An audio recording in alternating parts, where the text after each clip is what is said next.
catching up, talking about some of the things that are happening in the world, what we need to be thankful for. He was talking about some people don't get it on this corona. I told him some people don't get it on this primary because we carry a message that can help, that can save, and so forth, and they resist it, you know. And you know, they just want to keep doing what they're doing. But we got to have the patience, and we're developing the skills so that we can go out and reach them. Because remember, I said if it's tough, you got to applaud the toughness because that's why the opportunity is there for us, and we have to be thankful for that. Now that's a paradigm shift for most of us because we want things to be easy, and but that toughness gives us in the Black community the opportunity. Otherwise, they wouldn't need us and they wouldn't be utilizing us. They just send an ad down into the hood and we just be buying left and right.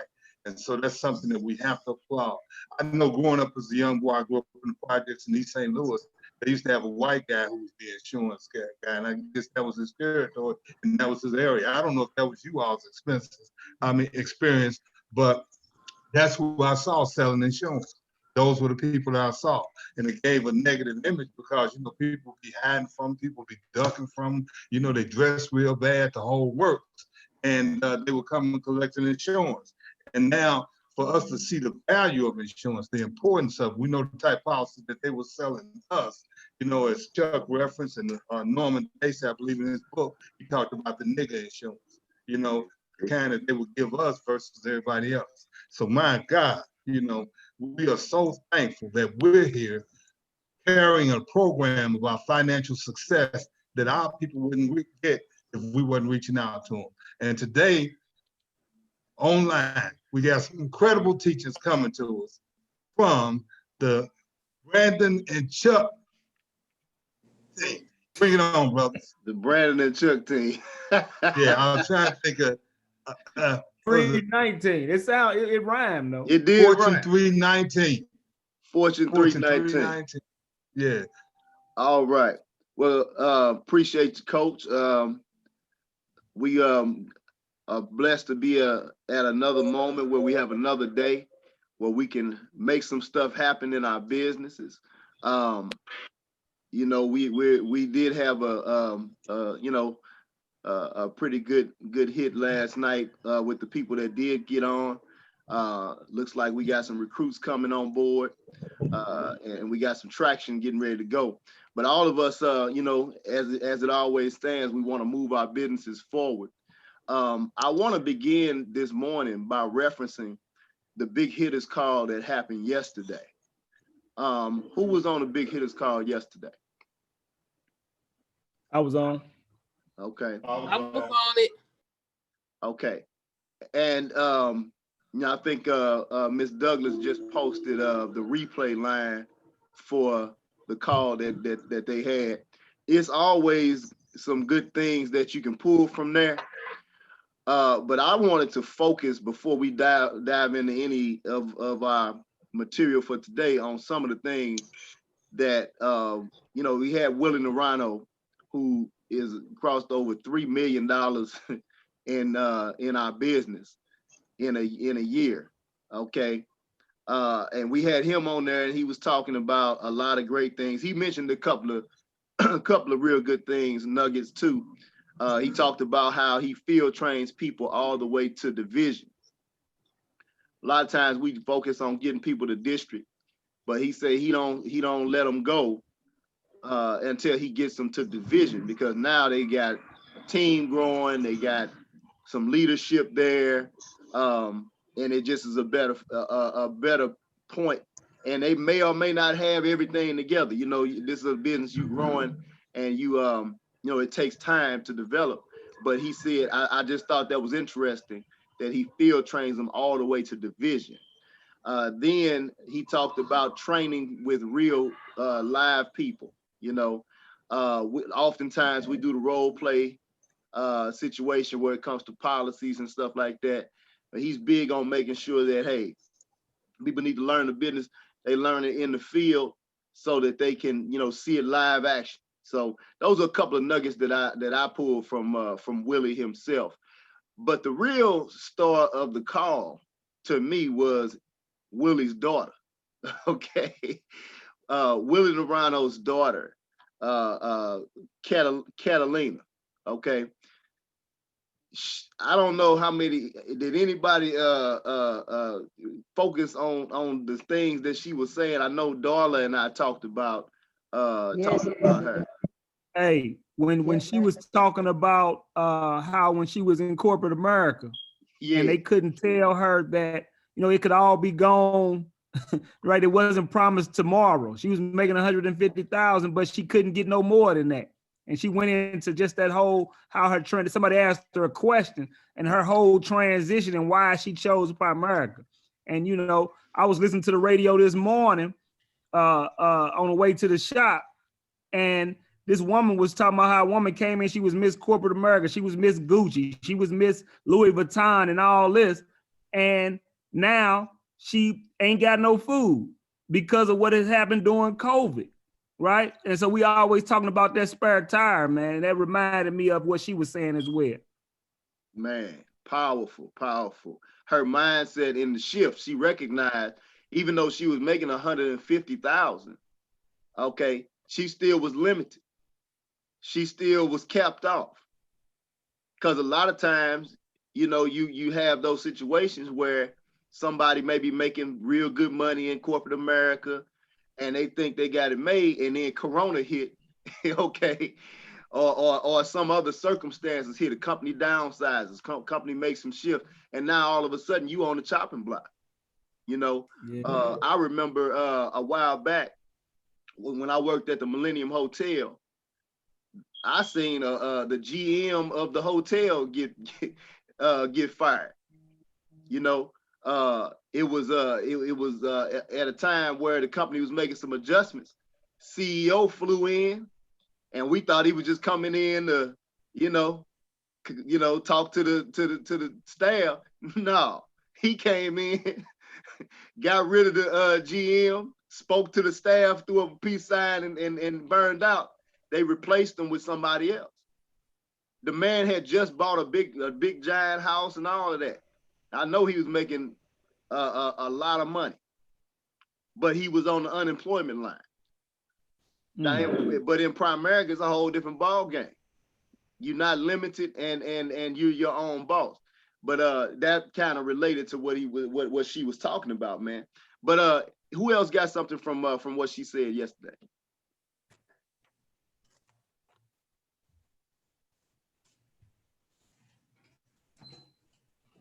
Norm, you muted if you talking. No, I was saying I missed it, so I can't say anything. Okay. You all right? Yeah, my fault, man. Brandon, you might need to tell them who Naranjo is. Okay. Well, let me just break it down. Okay. So Willie Naranjo is a Latino guy out of he's in Florida, right? I think he's in Florida. When he got through talking, I feel like he was a president or something. He had the whole country, but yeah, I think he's in Florida. Yeah, $3 million a year guy. A couple of years ago, I think he crossed over $1 million, but he's just been on a tear, and his focus has been primarily on licensing.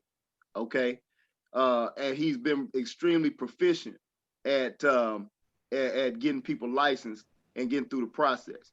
Well, when his daughter was talking, let me just run this down. I took some notes. Okay, first of all, she got all her licenses and stuff in financial services at 18 years old, but she went to Wall Street. Okay, she went to work on Wall Street. She didn't get in Primerica like that right out the gate.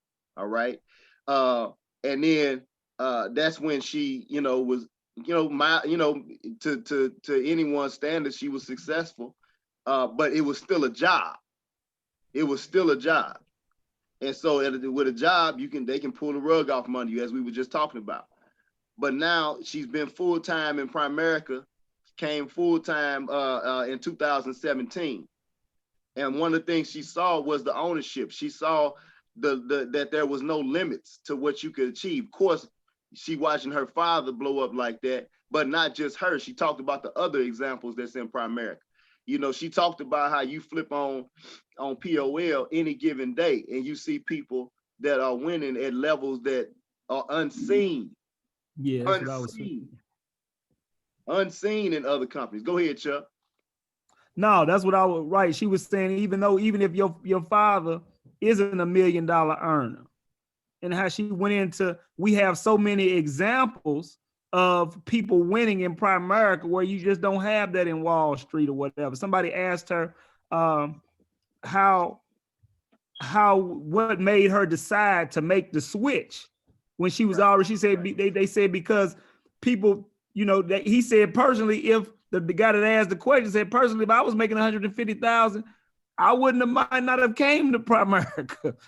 How did you make the decision to leave your $150,000 job to go to Primerica? And she said it was the example of not just her parents, but many people winning, many people getting $1 million in income, and just so many examples of people winning that helped her make the switch. And in her journey, it wasn't like she left 150,000 and then walked over here and made 150,000. Okay, yeah. It didn't happen like that. She actually dipped, and but trip off this dip though. Her first year full time in 2008, she made 2018. I mean, she made 50 grand. Right? She got her watch. Now that's the first year. Now, it's some folks, and shoot, include myself, had been working on getting a watch for how long? For years. Some of us still working on our watch and all that. But she came over and she at least had the work ethic. She put the work ethic in, and she got her $50,000 watch.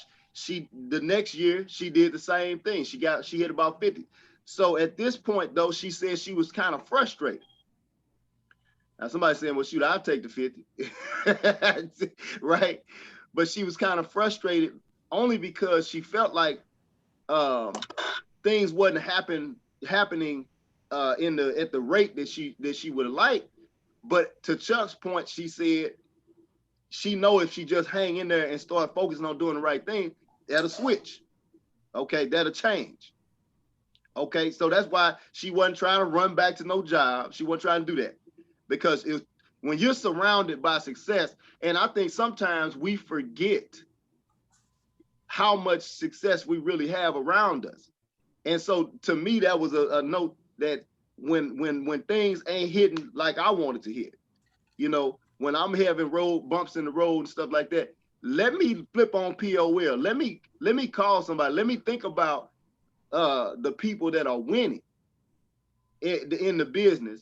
And if it can happen for them, it can happen for me. And so that was her mindset. We got so many examples in our own hierarchy, right here, from George on down, from Charles on down. We got plenty of examples. So we got examples of why we can hang in there. But then the note I made when 2020 came in. Now, this is where it really got personal for me. When 2020 came in, she started to make adjustments and apply the fundamentals. It wasn't that she didn't know the fundamentals. It's that she wasn't applying them to the best that she could have been. Now, that should have been a gold nugget for pretty much all of us. Because how many times have we reviewed the fundamentals of Primerica on a conference call? How many times have we reviewed them personally? And it's not about us just knowing this stuff. It's about what are we gonna do with it. Now, I'm gonna park right there for just a second. We get on our morning calls, guys. We get on the morning calls. You might have personal team trainings with your team. We get on our Saturday calls. We've seen and heard the opportunity meetings and all that, okay? But at the same time, we all have to ask ourselves, are we applying what we're getting? Because I don't know about you, all of our training calls are great. We always get great nuggets, no matter who it is that's delivering. Am I right? Yes, sir. And all of us have picked up a notepad and taken notes, the whole nine. But when the last time we reviewed those notes?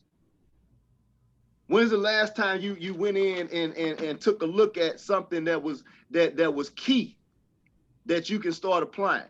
And that's all this young lady did. She made a shift going into 2020, right? And here's the deal. She said that at the beginning of the year, that's January 2020, she started off and she had 40 codes. She had 40 codes. Well, Fortune 319 got about 40 codes right now, okay? And so I'm like, wow, that's almost an identical situation.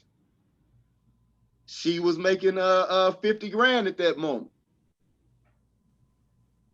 We close to 70 grand, okay? So now look, this is what happened. By the time she got to December, which is right now, she's at 125 codes, folks, and crossing over $200,000. Come on. So what changed? What happened between 2018, 2019, and 2020? What happened? Well, codes. She got focused on codes. Willie Naranjo has been preaching codes because the codes are going to bring about production. Now, once again, here's another key. We know that.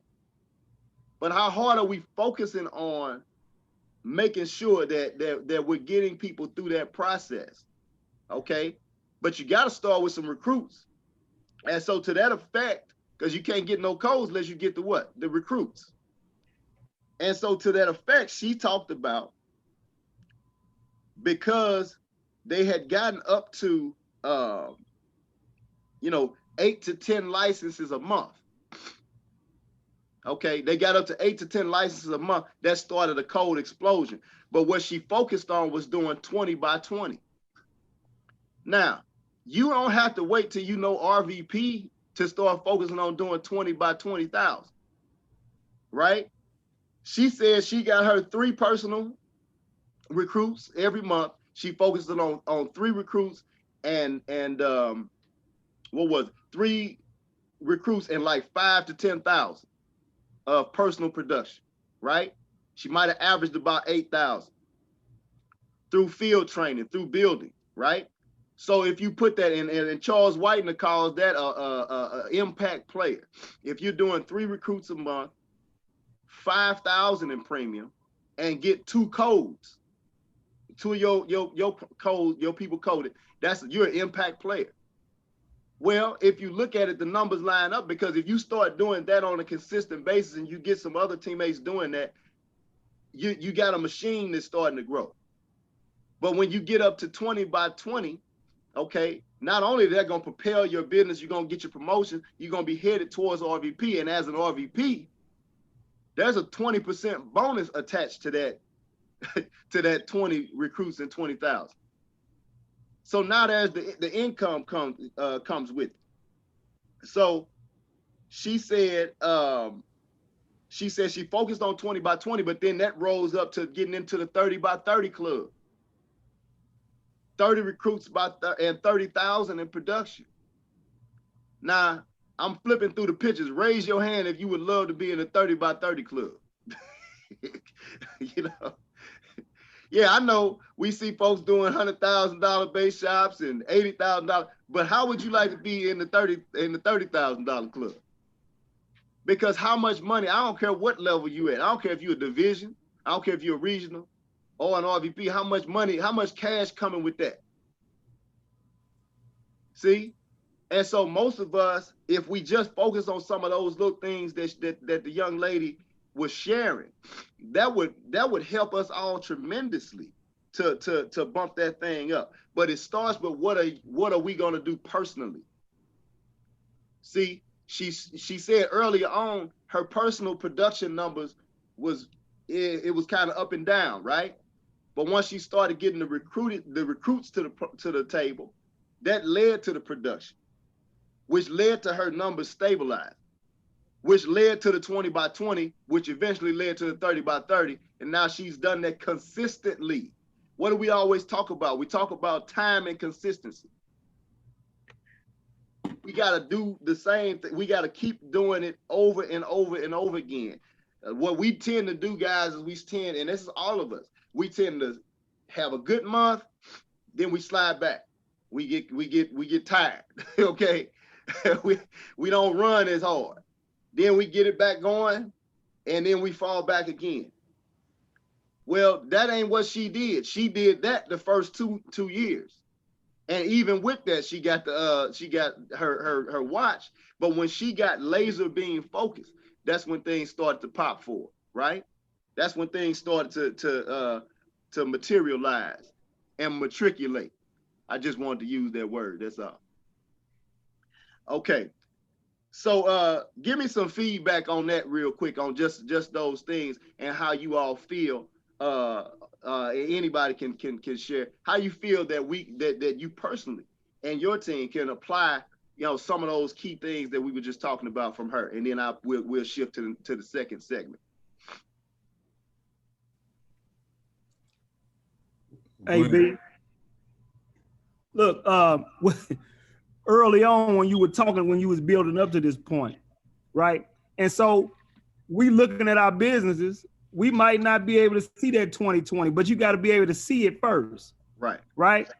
And so what I wanted to say is Art said that all you can do is all you can do, and all you can do is enough. That quote is right, right? Yep. So what I'm saying is we have to clean up our business. We have to get better across the board. So if your business ain't going where you're going, if you ain't getting the recruits, well, master your presentation. Master your back office, because see, the more you master in your business, you're getting better as a whole. My first barbershop, well, I didn't have the money, but I went out and I seen how much all the stations would cost, all the mats, all the lights. I went and got a price list. So I was prepared. So when the money came along, I was able to take action, right? And so all I'm saying is we have to continue to get better in our business and always be perfecting some part of our business. And at the right time, it's going to move. At the right time, we're going to get to that 2020, that 15 by 15, that 20 by 20, that 25 by 25, that 30 by 30, right? So let's not get down on ourselves when our business is not rolling like we think it should be. Let's perfect it and always be making progress and improving in our business, right? And then when it's time, when you master the presentation and you get in front of the right people, you're going to hit a home run, right? And then that person, now you ready to field train that person and go help them grow and then get them on the licensing track and get them coded. And then you'll start doing those 3 recruits, 5,000, right? And 2 codes. But we can't, sometimes we focus on everything. Like right now, I can't wait to get done with this dang on Series 6 because, it's my attention.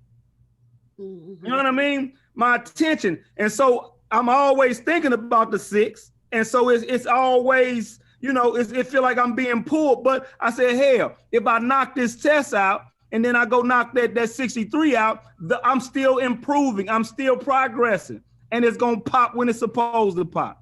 So, we talking about, hey, they got to those big numbers. Well, you can too. But you have to master what you're supposed to master. Right. So, yeah, thank you. Yeah, good morning. Go ahead. Oh, I was just going to say, I didn't get to hear all that call. That's one reason why I put the replay out there, because I want to hear the whole thing. But it was really a good call. And one thing that, like you said, Brandon, you're relating those numbers and you're looking at your business versus what they could do. So the Bible calls that that great cloud of witnesses, those people that have gone before you that did it and they got through it. So Primerica I think it's just so genius, the whole process and everything, because POL, you go on POL and you look at those numbers and you go back and you look at how many recruits and how many codes, whatever person has. And see, I'm always joking with you. I'm joking, but I'm not joking that I'm trying to get you because you're an awesome example for me, And I'm still saying I'm gonna get the ring before you even know where I'm at and all that. Okay, that's just a sad thing there. Okay, but because I thank you for giving me something to shoot for. You know, somebody that's really, really close, and we started the business around the same time, Right. and we got a license around the same time. You know, it always gives you something to shoot for. And then the other thing that impressed me about the call yesterday was when they were talking about their determination to Yes. get there, and they said there wasn't anything special that they did. They followed the system, but they also had the goals in front of them. And I think it was, I don't know if it was Wydell, somebody said that you can write goals all day long, but if you don't have a plan to get there, you know, you're not going to make it. So we also have to look at that plan and the process, you know, that we can glean from other people that have gotten there to wherever we want to be. And the practical application about the field training people, Right. because I do know that a lot of times people think that we're trying to hold them back, you know, when you say, well, we got to do these certain numbers of appointments, or, you know, I want to be the one that make all the money, you know, taking you on your field training. But what you get from the field training and the number of appointments that you do gives you those experiences that you need. So when you get somebody to district, a lot of times they have not experienced enough or had enough situations No. that they could be really competent as they need to be to build their business, or to, you know, show someone else this process. And so them talking about, you know, running somebody to division, there's a reason for that. There's a method to that madness, but it's also developing people that are competently independent and can run this business. So it was very impressive. That's why I put that replay out there, because I think it would, you know, benefit all of us if we listen to that. Yes. So it Yes. was great. Yes. Coach George, go ahead and jump in, because I know you was getting ready to say something.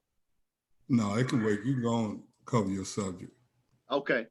Right. But yeah, Charlotte was right on point, man. I thought you know, that all those things, you know, making sure that we apply those things would be very, very beneficial. And the last thing, you know, I'll make a note. You know, this young lady increased her income by 4 times 4 from the start of the year to the end of the year.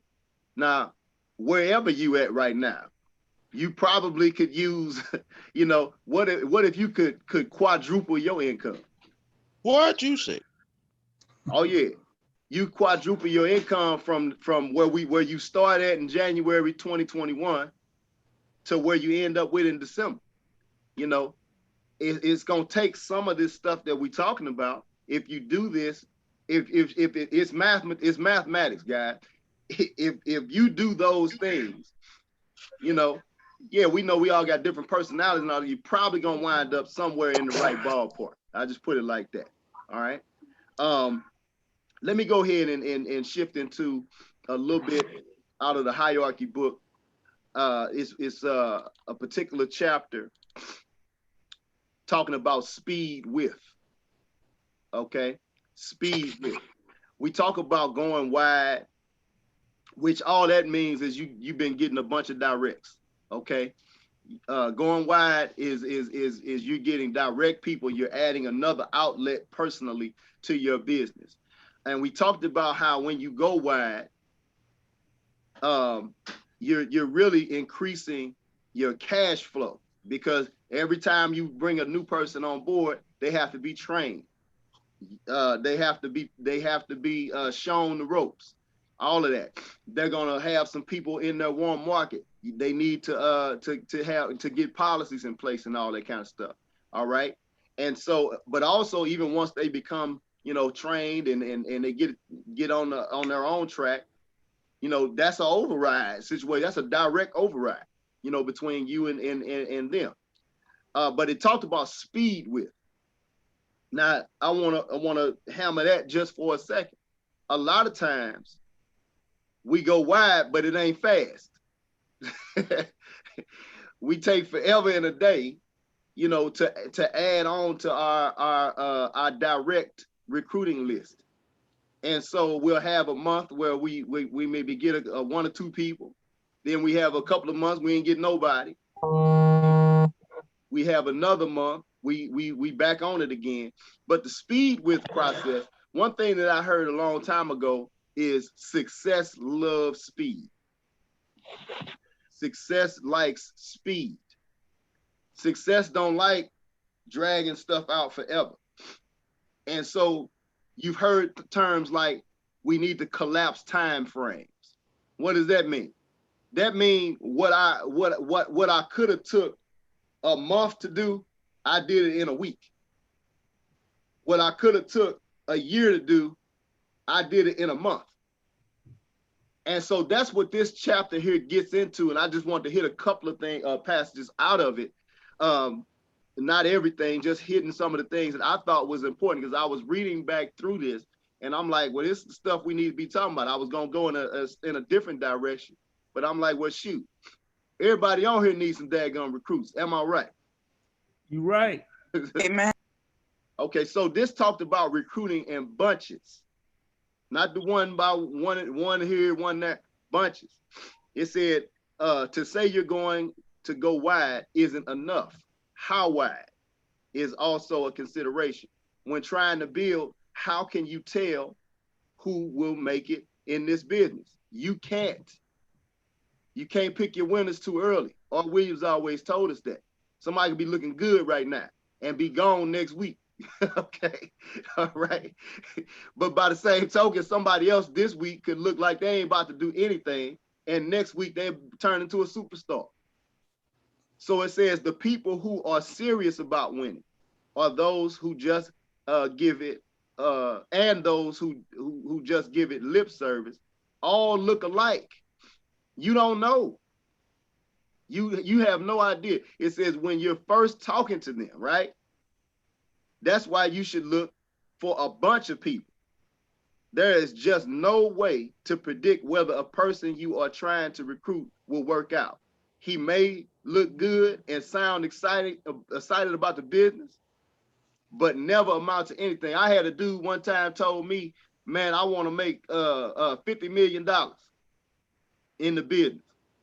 I'm gonna beat everybody. I had, you know what I'm saying, dude talking big noise, right? I couldn't find him a week later, Chief.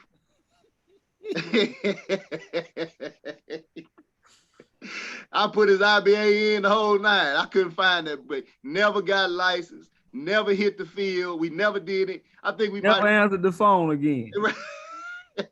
We might have done one field training appointment. He was a donator. But he was gonna do 50, he was gonna make 50 million in primary. Okay. Who's that, Cortez? Hey, look, man, we all got hey, if we all honest, all of us, especially if you've been around a while, we all got somebody. You all got that somebody. Man, I'm gonna tear this thing up. I'm gonna do this. I'm gonna buy RVP in 2 months. Hey, B, remember when we had that Black History thing when you sang and George honored Curl, and Cortez gonna get up talking about, yeah, Curl, I'm gonna beat you. I'm coming after you. We ain't seeing weeks after that. I'm like, this dude tripping. He just got his somebody gonna beat Curl. Man, you don't know what you're talking about. Hey, Brandon. Go ahead. In the words of Art Williams, just do it. Hey, just do it. I'm like, man, this cat here. Like, you don't know, you don't know nobody. Talking about? What are you talking about? Anyway, we done had some characters come through, boy. You know, you all name names to protect the innocent. I know y'all changed. Yeah, that was fake. Y'all changed that name to protect the innocent. Right? No, we just ain't say his last name. Okay. A million Cortezes out there. You hear me? Not black ones. Yeah. So look, guys, look down here. Just jump down to the bottom. It says recruiting in bunches will also help you to avoid another pitfall, the tendency to rest, right? The tendency to rest. We're fighting ourselves. I know I ain't the only one that wanted to take the foot off the gas before, right? I know I ain't the only one. You have a tendency, we're human. You know, we have a great run, then we want to pause for a second. Okay, but that'll fight the tendency to rest, because a new recruit that's serious ain't gonna let you rest. Gonna keep you pushing. Says because you've recruited 2 or 3 good people. You say to yourself, boy, I recruited this guy and he looks good, sounds good. He's just everything. Then what happens? You don't recruit anyone else because you tell yourself that you need to spend all your time with your new superstar, your new star, right? You sit there and a week or 2 or 3 goes by and you should have been looking for more people. What does that say, folks? You should have what? Been looking for more people. You should have been looking for more dang people. So as excited as I might be about this individual right here, they might be looking sharp as a tack. If I don't keep fighting and go get somebody else, I might be in trouble. Come on now. And we've all made that mistake. You can never stop recruiting. This has got to be a perpetual thing, because I done had couples to come in and they on fire. We gonna tear it up. We gonna be a power couple. And you can't find them 2-3 months later. Then it says, what happens when you wait? After a while, when you wake up out of the coma, You get mad. you get mad. You get mad at yourself. Mm-hmm. You start getting frustrated with your people and don't treat them right. Mhm. But you don't have a right to get mad at others. You can't make them do anything. That's right. That's right. You got to take ownership of the situation. Look, guys, whenever we ain't where we want to be, I take personal responsibility. I say I should have went out and got more recruits. If we don't hit our double digit, I say, well, I should have got the difference. If we wound up with 6 recruits, I tell myself I should have went and got the other 4. Right? To at least hit 10. Come on, coach. I take responsibility. I don't look at the team like, why y'all didn't. No, it's me. I could have went and got more people. If we ain't at the premium count that we wanted to be, let's say we fell short because we fighting for 20,000, but we fell on 15. I tell myself I could have went and got that other 5,000. You hear me? And that's how you have to look at it as a leader. You motivate and encourage your team to go out and knock it out, and everybody, you want to coach everybody to step up their game. But if it is to be dadgummit, it's up to me. Come on now. It says here, remember, if you found Superman, you must be looking for more people. It don't matter. Okay. It's called the next mentality. I think me and Angela Coco was talking about that the other day. Next, you know what I mean? You don't forget about the person. They might rise to the occasion some months later, or whatever. But if they're not following the system and moving forward, hey, you always got to be looking for who's next. I'll put it like that. Okay. It said think of it like a doctor's office. They bring you in, take your blood pressure, etc. And while the doctor's attending to you, the nurse runs out in the waiting room and hollers next. How many of y'all ever been to the best steakhouse? You know what I'm saying? Next. Dude, just next. You tell them what your steak is next. They ain't sitting here trying to finish cooking this thing right here before they take the next order. Keep taking orders. Now I'm hungry. Anyway. Okay, guys. So it's got to be an ongoing thing. Then it talks about recruiting in waves. Okay, getting at least 3 to 12 people in the system every 30 to 45 days. Isn't that what the young lady was talking about? That's what she was talking about.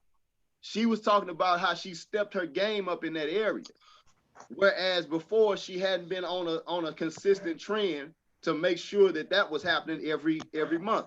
But what happened in her explosion this year, she got consistent on that. She got her team rallied around that.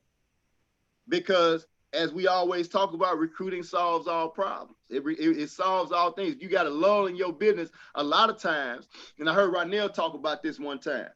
A lot of times when we're down in the business and our premium ain't right, our first mindset is, man, I got to go find somebody who needs some insurance. Okay. But that ain't all, and you can do that. That's not wrong to go try to find somebody that need insurance. But I would rather find somebody who's excited about making some money, excited about coming in here and tearing it up, and take them in their warm market.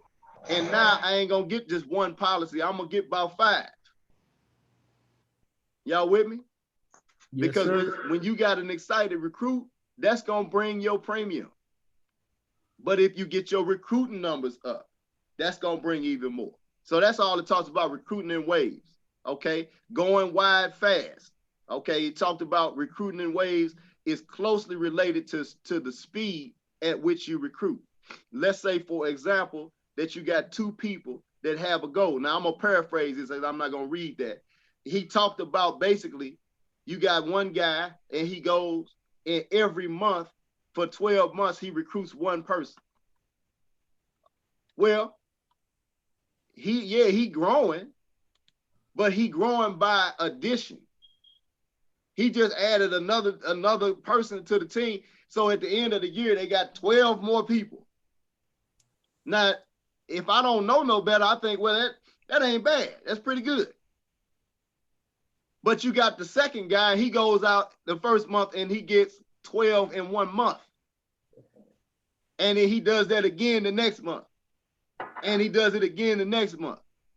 Who gonna win? He gonna win. You know, I think the dude getting 12 every month is gonna make sure he steamrolls past the other person. Ain't nothing wrong with getting 1, but the same effort and the same conversation that it took to get the 1, you can get 12. And so the book has an illustration. If you look at this, talks about going 60 wide in 6 months. Now you can't see the whole picture in the screen. I'll go to the next. This is the big, it's just a lot of people, okay? But what would your business look like right now if you did that the first 6 months of 2021? If you did half of that, shoot, in the first 6 months of 2021, who on here wants to increase your business? I think all of us do. So we have to start studying the people that are building it big and see, okay, well, what are they doing? When you look at our local teammates that are succeeding and doing things on a higher level, look at their recruiting numbers. See, when we start recruiting 20, 30, 40, 50, 60 recruits a month, there's no way your production can be down, can be down. There's no way your cash flow can be down. But we have to all ask ourselves, am I willing to go do something I've never done before? Am I willing to go hard like I need to and have a recruiting explosion? See, if you kick it off, how many of y'all ever had ever played with dominoes? I ain't talking about playing like with the game like you're supposed to play. I'm talking about playing where you line them all up and you stack them and you line them all up and you got this big beautiful line, and then you knock them one over, and then all the rest of them you just watch that chain reaction. How many of y'all used to play that? You used to do that coming up? I did. I know I did. I used to have them running up books and all kind of stuff, right? But and as great as that was, it had to start somewhere. Because what it did was it created a chain reaction. Well, the same thing applies here. You got to start with the first dang domino. You have to start somewhere. So what I'm saying to everybody on the call, including myself, if we want our 2021, and if we want our 2021, the whole year, I mean, to be better than 2020, and it can be, we have to be asking ourselves right now, because I've said previously, and Glenn Williams has been echoing it, 2021 starts right now. So we have to be having a game plan in effect right now, not just any game plan, a recruiting game plan. How many recruits am I going to get this month going into January? to where it creates the type of environment and the type of explosion I need to happen in my business to make sure that the rest of 2021 carries on that domino effect. It's all how you start, folks. But you have to make a commitment to yourself, a commitment to your team. You got to get your team rallied around a particular vision and together go out and hit it. I know that that's what we're going to do. Okay. But as I said earlier, I'm going to take personal responsibility of making sure I go get mine. I'm going to fight to get my directs because I want this to happen. Y'all see all these people? That's amazing. And I remember when I first saw that long time ago, when I first got this book, I said, man, I don't know if I could ever do that. Well, these folks that's doing it put they pants on one leg at a time, just like y'all. That's right. So if they can do it, we can too. Just to wrap this up, guys, here's a principle right here, a building principle that definitely is key. Talked about treat your people with respect. They aren't numbers on your own success chart. They're not. They're business people. They're entrepreneurs. They're people that went into. Brandon, it just Oh, happened. there he is. He's back. He was on pause. Oh, he did it for effect, like Tom Hopkins. That thing just got a mind of its own. So kicked me out and brought me back. Anyway, I'm just about finished here. But it talked about making sure you treat people right. Okay. Treat people with respect. They're not just numbers. Okay. These are real people that deserve to be treated courteously. All great leaders add the human factor to all aspects of the business. We want to build it, guys, but we don't just want to build it any old kind of way. We want to be leaders that we respect our people, they respect us. And we build, as Art always talks about, we build strong relationships with them. Okay? Because we want to build it right and build it solid and have the right people and help all of our people win. In Primerica, everybody can win. Don't nobody have to be left on the side of the road. Okay? But we got to do it right. We got to treat people like we want to be treated along that journey. So guys, that's all I got for you, Coach. I'm gonna turn it back over to you. Hey, Brandon. Yes, ma'am. Something that Charles said Friday on the leaders meeting, he asked a question that if a seed fell on stony ground, in so many words, would it germinate? Some people said no, but the answer was yes, it would. It would germinate. However, what it will not do is grow roots and bring forth good fruit, right? Yeah. And so thinking about that and what you're teaching this morning made me think, especially when you got to the part about growing wine, it made me think about broadcast planting. And I had shared this a while back about broadcast plantings. When you throw out a seed in a large area, you expect for it to bring forth because you're throwing it out in a larger area, right? Right. And so in thinking about broadcasting and thinking about our business and reference to what Charles said is that sometimes we may be broadcasting. We may be even throwing seed out. And like some of the people that come in on our team and they say they're going to come in, they're going to kill it, they're going to take over, they're going to rule the world, right? But I think what happens, that seed may have germinated, but they didn't stay long enough for it to take root. So our job as leaders, which we say all the time, don't fall in love too soon.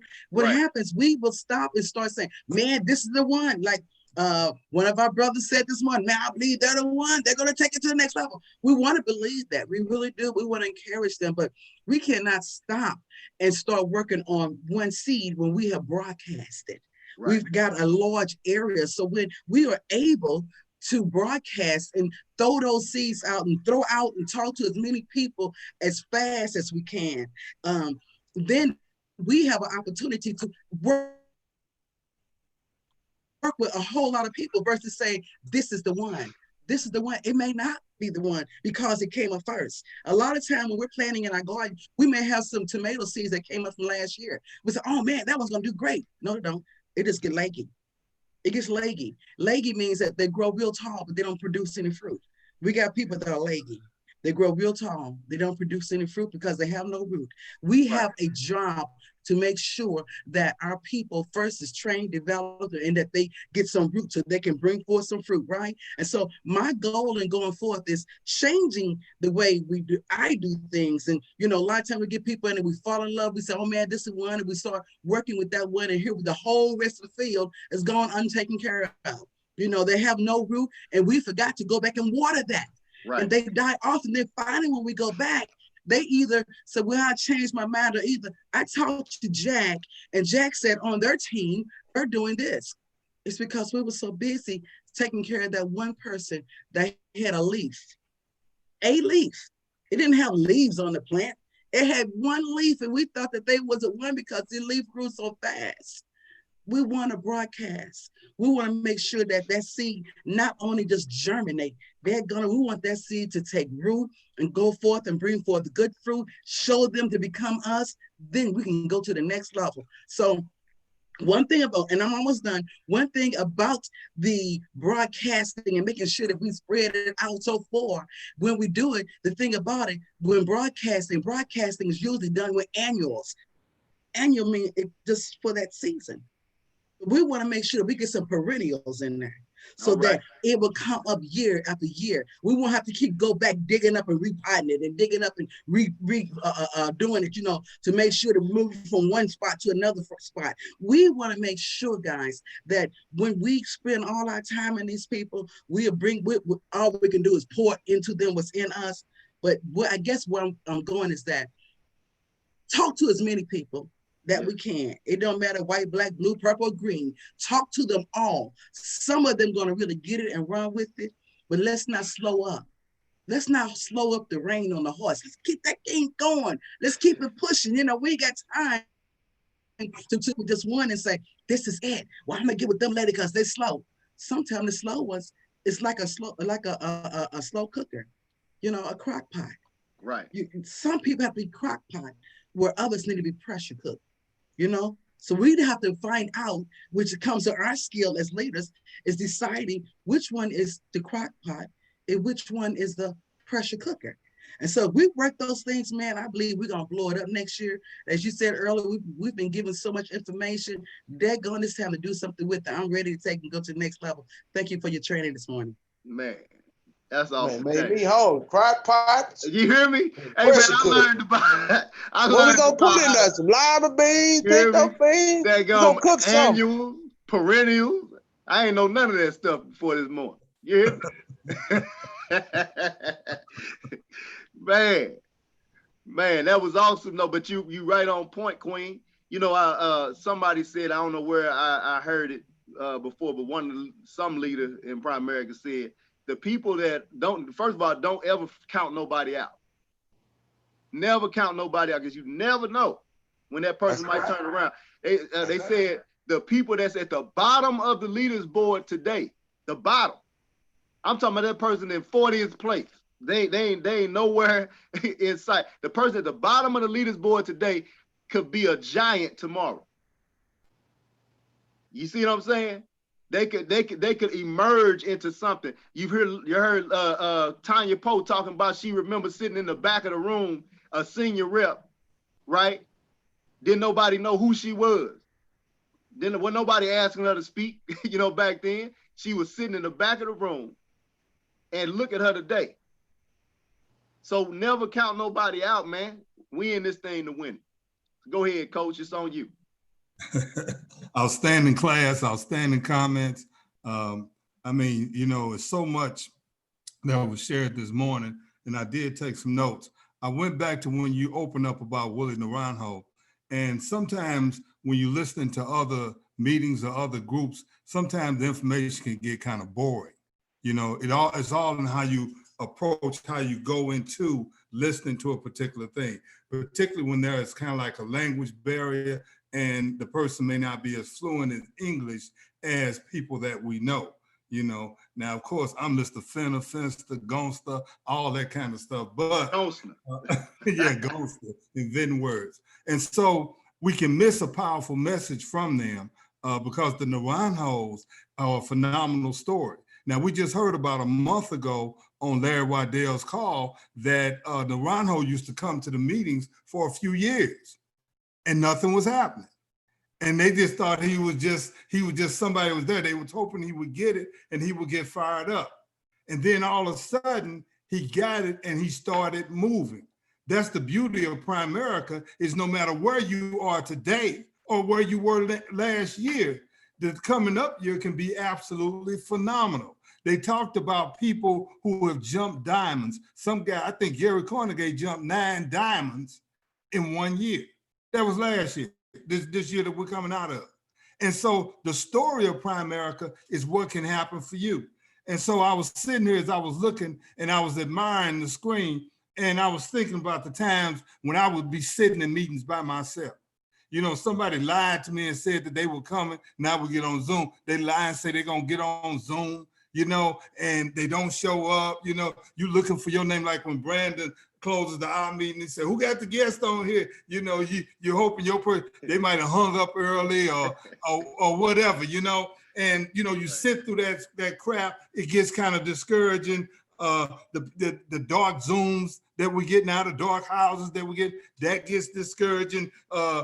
Keep people quitting, you know, people giving up. You know, you can't find, like Brandon talked about, the guy who was incredible and he couldn't find him no more, you know, and just a breakdown in a number of things. I was sitting here thinking about this because everybody goes through it.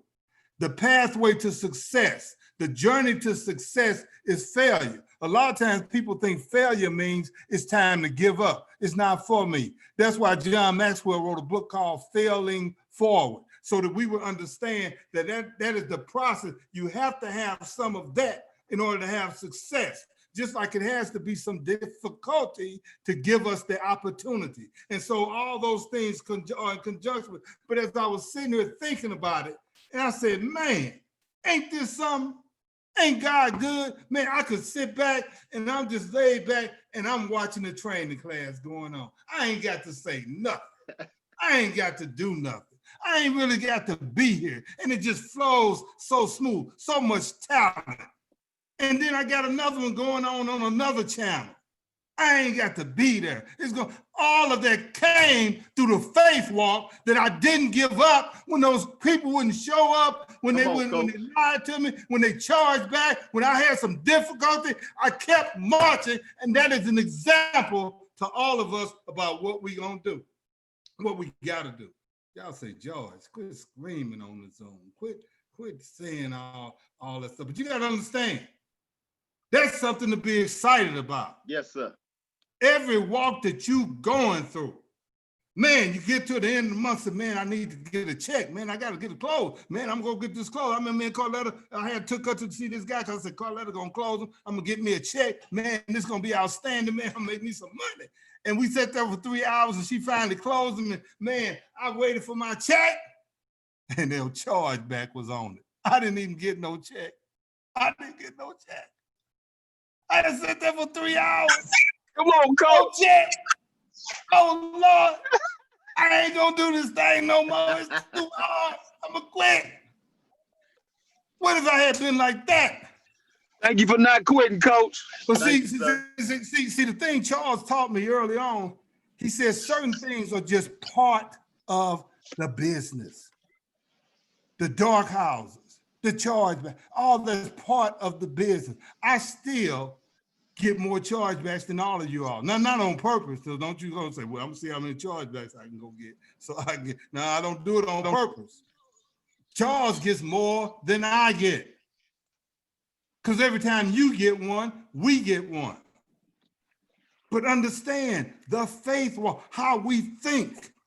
Our thinking control. And so the world does not want us to go out here and be successful. They don't want us to go and make 100. They don't want us to go and make them. They don't want us to empower each other.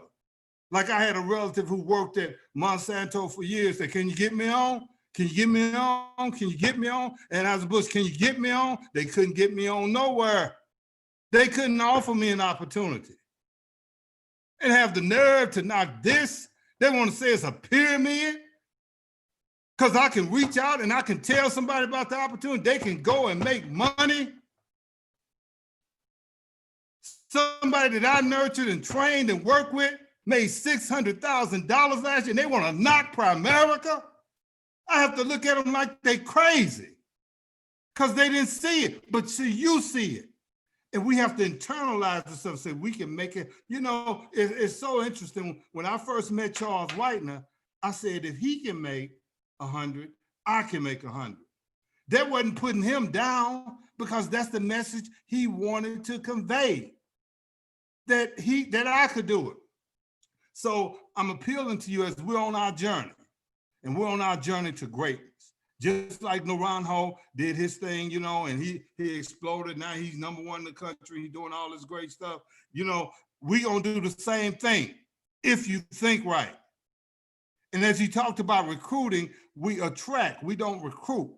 So we gotta be a positive beam of light in terms of selling the dream. Now, see, Brandon, that book that you went over today, yes, that's sir. a good book.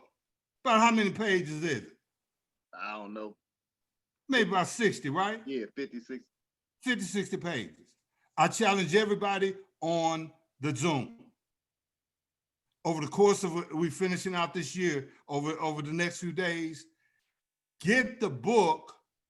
We love Brandon's interpretation to us, but read the book. Read the book. Right. Now, you don't read it for yourself, because you ain't gonna do it then. Read it for the team and where we want to go. Yes. We need you to be able to make that hit. Like I was looking at football yesterday. It's a team sport. And so they count on everybody. They count on the defense to play. They count on the offense to play. But every player has to be ready. Every player has to be alert. So we challenge you to read that simple book. And then it's 60 pages. And then when we talk about it, we're hearing it repeated. Because a lot of your questions, a lot of your doubt and your uncertainty will be answered via study. Marcus Garvey said years ago that a book is like wings. When you open it up, it allows you to fly. It allows you to soar among the crowd. And so we don't want to be guilty, and we are not guilty of, they say if you want to hide something from African Americans, where you put it? Where you put it? In a book. In a book. Now, see, now we, like we said, we like to train.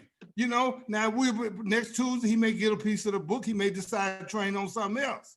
So you're going to wait till every time he goes over the book right. for you to get the book? No, you got to take control. We are seed planting with these meetings. What we mean by seed planting, we plant the seed. Larry Waddell plants the seed, and then we go and allow the seed to grow. So when we hear the tips, when we hear the message, we're leaders, we take it and take control of it. Understand what I'm saying? Get the book for the team, not for you, for the team. So if we did a little test, you study for that dumb insurance test, that dumb security test, where half of the stuff that you get on, you ain't gonna never use it, you ain't gonna never see it again, you ain't gonna never use it again. You be studying your butt out. And I've watched this phenomenon with people in the business. They studying and staying up all night and all that. And then we get a book like that written by somebody who understands the business, that tells us how to do it, and we crying about the business and what's happening, and the answer is right before our eyes. Those days are over. Do it for the team. We're going to greatness in 2021. Yes, sir. That's our destiny. We got to seize it. If we talk to the Lord, when we go in there, we say, Lord, why didn't you help me more? He's going to say, I put stuff right before you. I offer stuff to you.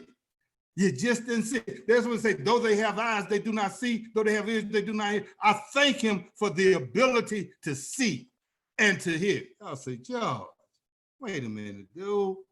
It's a business meeting. I mean, you talking about all this stuff and you preach. I said years ago that when Art Williams came to St. Louis, he was at Kiel Auditorium.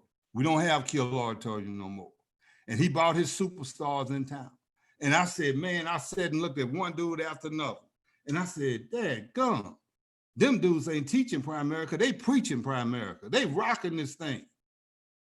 And you look at some of the big stars in this company, they preach it. Man, I got something I want to show y'all from Siobhan Landry. I'm going to save it, though. I'll probably show it tomorrow, you know, or something like that. But, oh, my goodness, that sister there is just so full and talented. You know, we got a bunch of them. Tanya Poe, all of Mika Sanders got her own style. She don't talk like they talk, but, man, you feel energy come from. Well, we got those same people on this call.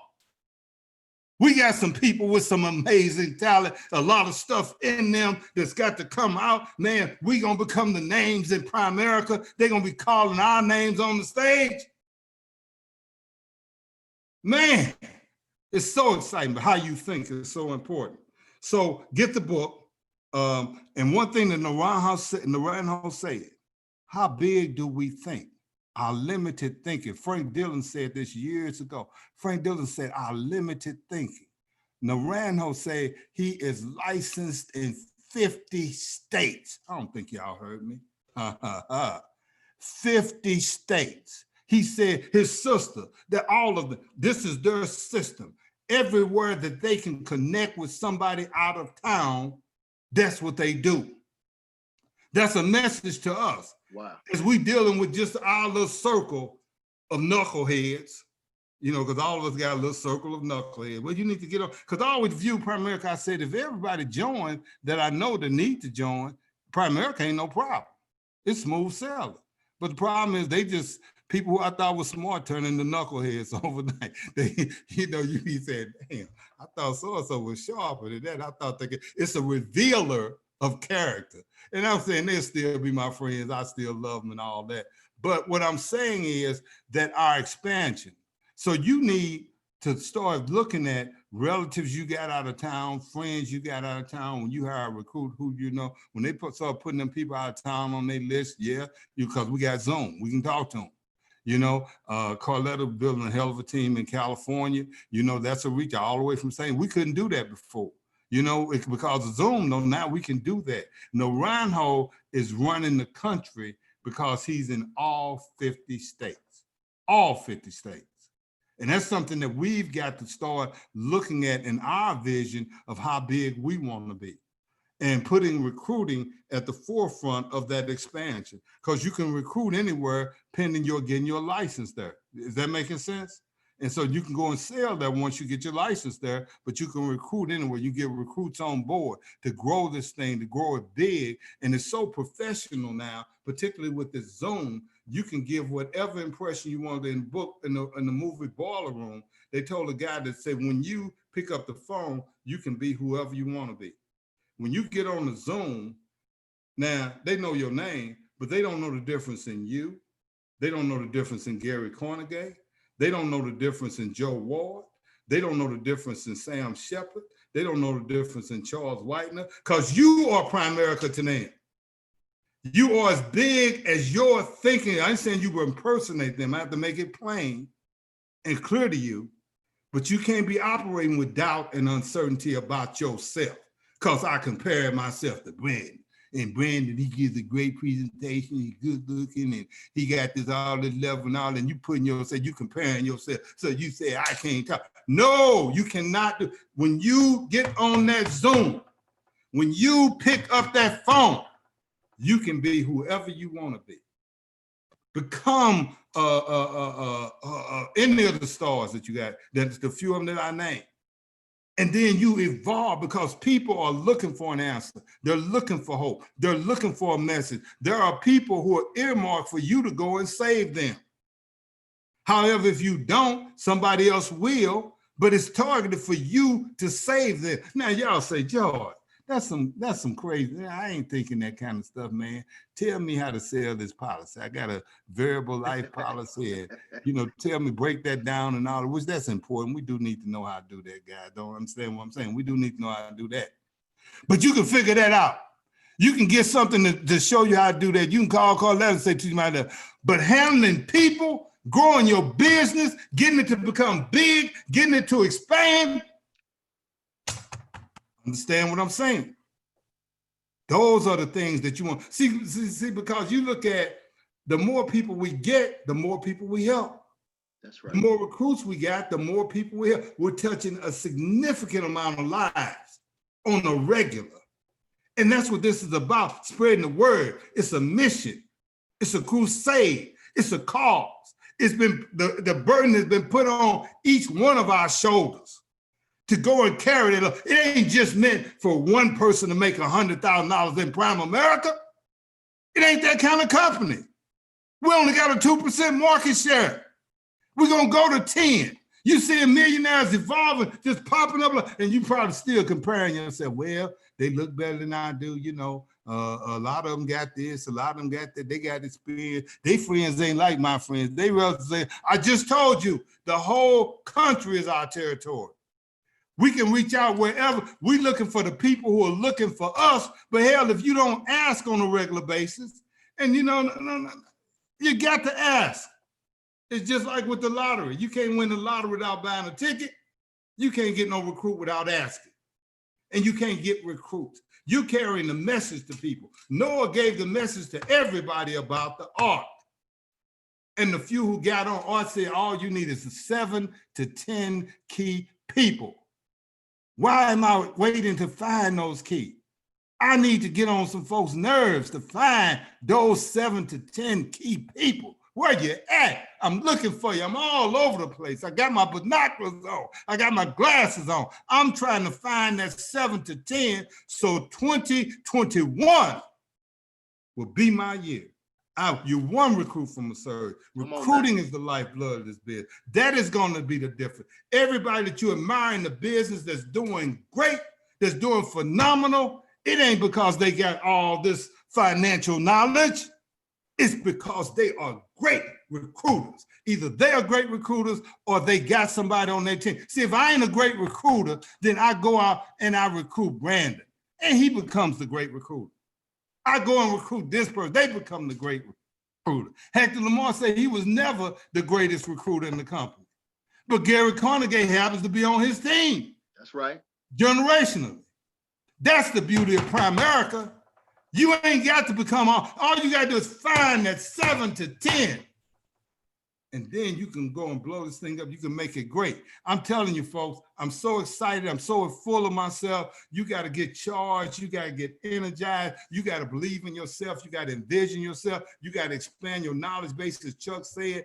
Go and learn those things that you need to learn. Now, yeah. I want you to pass that securities test. And I want you to read that book. And we're going to cover securities more and more. Iris and I had a conversation last week. We're going to expand our instruction on that. We're going to teach more so you'll be familiar with the concepts. You'll know them and so forth. You'll have a bearing on the understanding of that. But improving ourselves, that book, how do they get that book, Brandon? I actually put that in the chat. Yeah. So all everybody got to do just the book might cost maybe $25, $30, but it's worth it. You know, that book is under $2 at the company store. Right. Right. He said $20, $30. $2. Yes, sir. It's less than $2. Less than $2.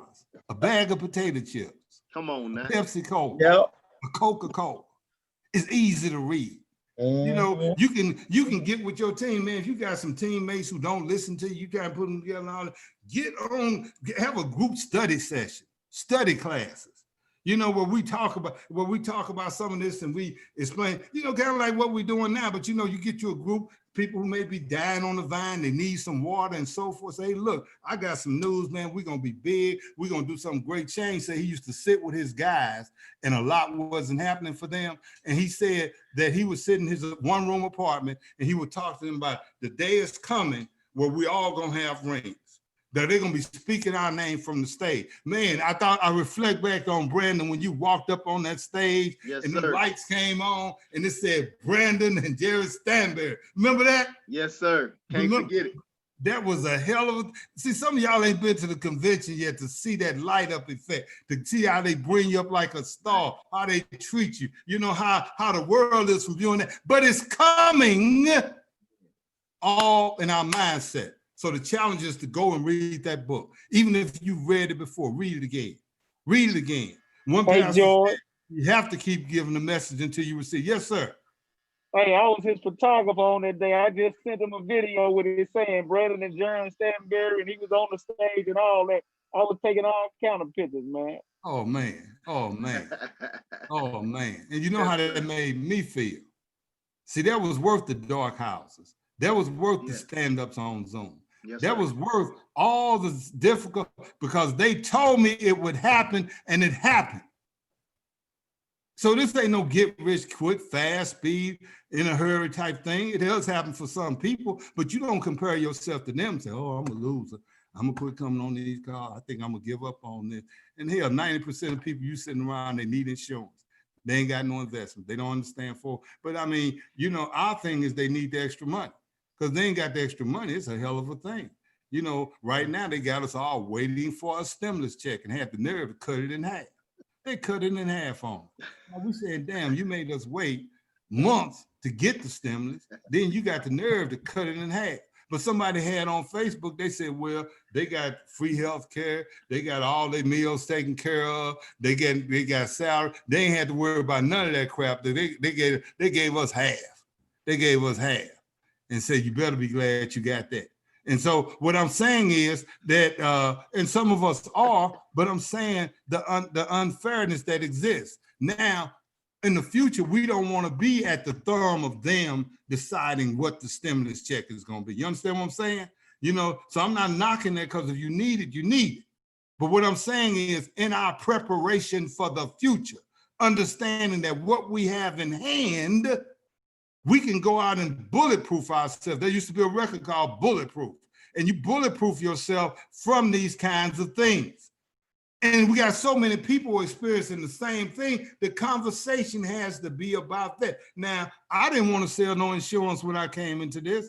Believe me, insurance, I told y'all the Caucasian guys were coming through the projects. They have thick sole, they dress real bad. On the shoes was thick and all that. And we would look at them, we laugh at them, we make fun of them and all kind of stuff. And the image of an insurance agent was bad, but the image of a drug dealer was fly. A pimp was fly. A cool dude to stand on the corner was fly. See the miseducation of the black man and woman, the miseducation. Insurance is the most powerful industry in the world, controls 65% of the assets. Yet and still, we looking at the pimps, the drug pushers, all that. I had to have a revelation in college, because I was so cool, because I excelled in being cool. Y'all probably got some relatives, some friends, so they excel in being cool. If there was a championship or trophies given out for being hip and cool, they would receive one. I would have got one. But I got in college, and as I was flunking out, I said, man, squares rule this world.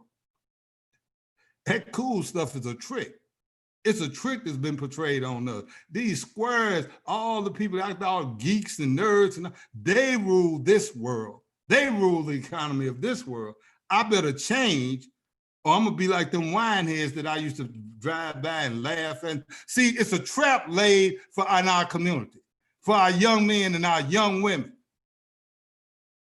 And it's being effective because there are not enough voices like ours out there showing them a better way. We are vital. Even when you look at the number, you think Primerica is saturated. It's a leading RVP right now that told me years ago. They said, well, I think it's saturated. I say, I don't know what's going to happen with, that's what they say. I think it's saturated. I don't know what's going to happen with Primerica. And I told Charles about it. He said, man, this thing could never get saturated. Never get saturated. We got generational stuff going on. The kids are going to be embracing this. They're going to be getting involved with this. It will never get saturated. Broaden your circle. Read that book.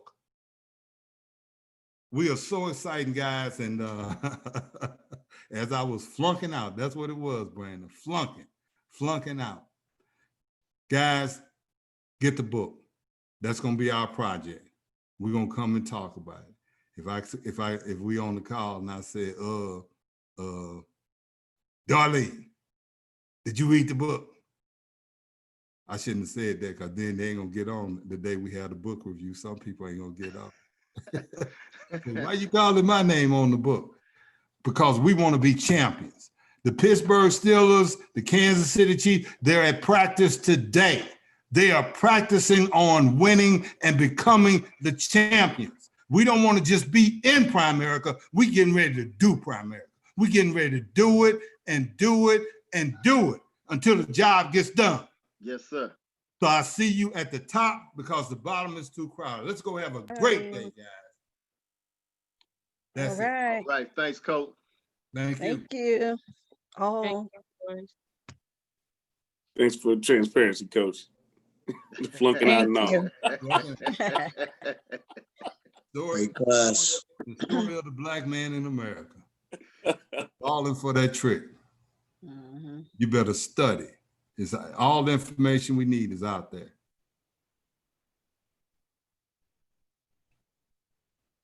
All right. Make sure y'all get that book information. I posted the group in the chat. I mean the book in the chat. If you can't pull it off because you may be on a cell phone or something, just go to the company store. Hey George, just order the for book. everybody on my team that want one at $2 and something, I'm gonna buy it for them, and we're gonna get better because of it. I'm making an investment. Man, that's all right, man. I need my book. Right. I need my book. You got it coming. The only deal is you start putting your picture on the morning trainings. How about that? All right. You might not want to see my face early in the morning. That means get up early and get your face together, Chief. Hey, all the same amount of ugly. Well, Hey, let's see my hair. We all the same amount of ugly. Hey George, is the DJ still on break? He's striking. The DJ still on strike. I think the DJ quit or something. The DJ would join another team. Yeah. Yeah. All right, guys. There we go. All right. There we go. Don't close us out. Give us a closing something.